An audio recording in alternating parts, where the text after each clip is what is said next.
Here we're going to talk about will future.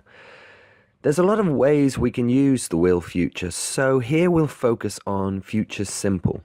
We're going to use examples from Pulp Fiction, Sabrina, The Terminator, Captain America the Winter Soldier, and Bad Lieutenant, Port of Call, New Orleans.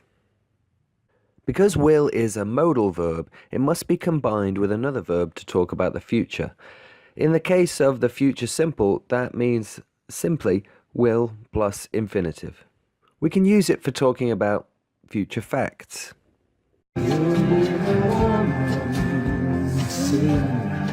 Girl, you'll be a woman soon, sing Urge Overkill in this scene from Pulp Fiction.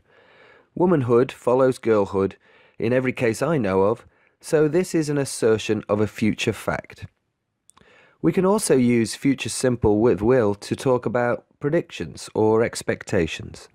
Tomorrow you'll be on the boat to Paris? Tomorrow you'll be on the boat to Paris. This is something that Sabrina, played by Audrey Hepburn, expects to happen. It also qualifies as a prediction of the future. We use future simple with will to express strong intentions. I'll be back. I'll be back, says Arnold as the Terminator.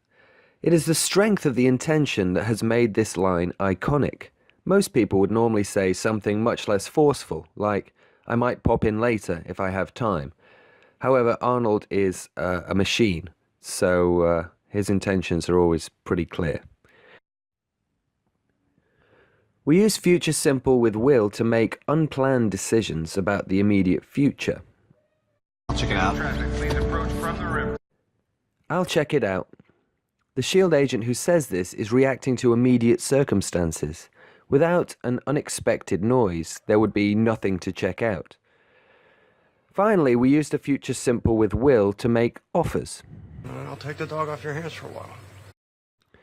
I'll take the dog off your hands for a while is an offer of help. The will expresses a level of force, avoiding the need to discuss whether the offer of help is too much, for example. If you found this video helpful, please like and subscribe to see all our videos about the tenses in English.